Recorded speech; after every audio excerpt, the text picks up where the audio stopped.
नमस्कार दोस्तों, स्वागत है आप सभी का इन खबर यूपी पर।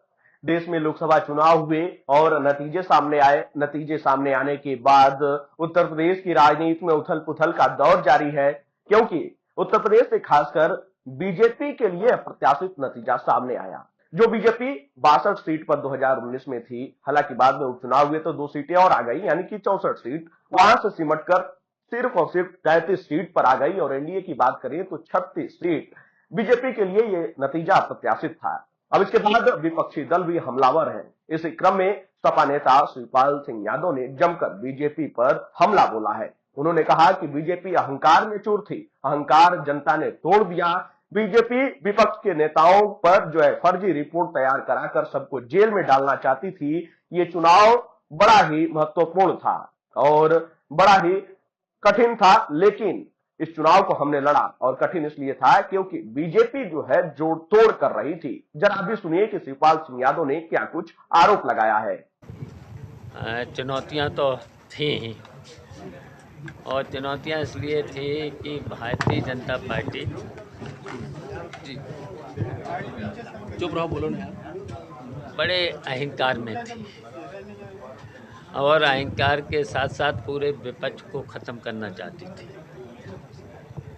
और यहाँ तक कि विपक्ष के लोगों के खिलाफ, यहाँ तक कि एमएलए, एमपी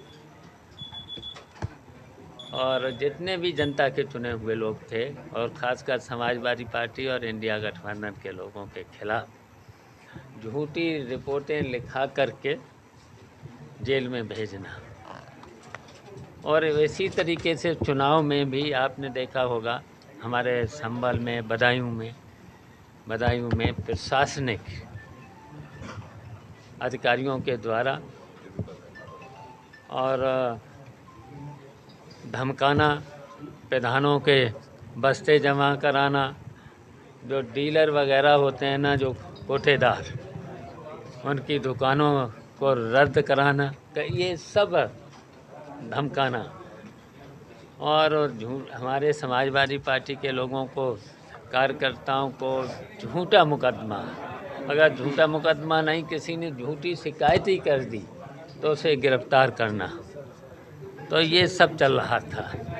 इसके बावजूद भी हमारे समाजवादी पार्टी के कार्यकर्ताओं ने और जनता ने तो इसलिए कि उन्होंने नारा दिया था 400 पार। तो इनका मतलब था कि अब संविधान को भी बदलेंगे, लोकतंत्र को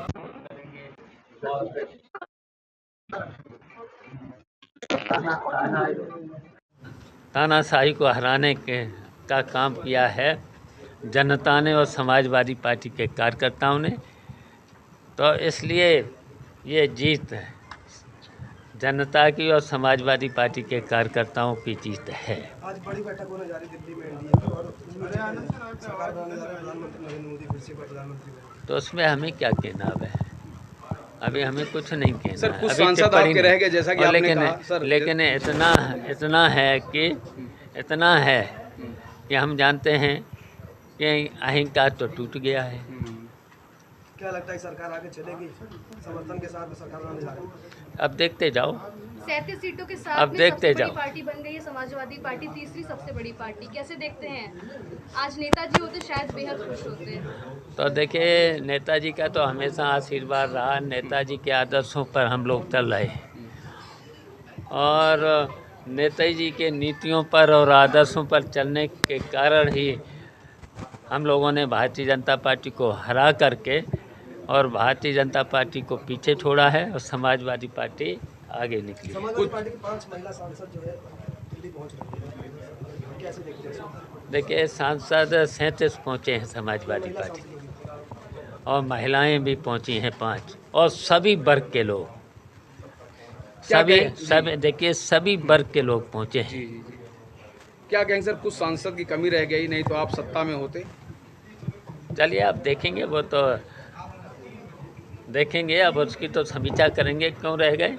और जो आपने मुद्दे तय किए थे बेरोजगारी का और महंगाई का, और जो पीडीए का फॉर्मूला था, वो सक्सेस हुआ और कहीं न कहीं देखिए, बिल्कुल देखिए, सभी वर्ग के, कोई ऐसा वर्ग नहीं है जो सांसद हमारी पार्टी में न जीता हो। और फिर जीत के तो देख ही लिया, लखनऊ की सीट तो अगर हम लोगों ने नहीं समय नहीं मिला, इस तरीके से देखिए बनारस में भी देख लीजिए कितना पीछे रह गए। सर क्या ईवीएम पे अभी भी कोई सवाल है कि अगर ईवीएम में अभी भी लग रहा है कि कोई दिक्कत थी, अगर नहीं होती तो शायद और अच्छे परिणाम हो सकते थे? देखिए ये तो हाँ, देखिए और ट्रेनिंग देना पड़ेगी समाजवादी पार्टी के कार्यकर्ताओं, तो इसे बेईमानी को तो रोकना ही पड़ेगा।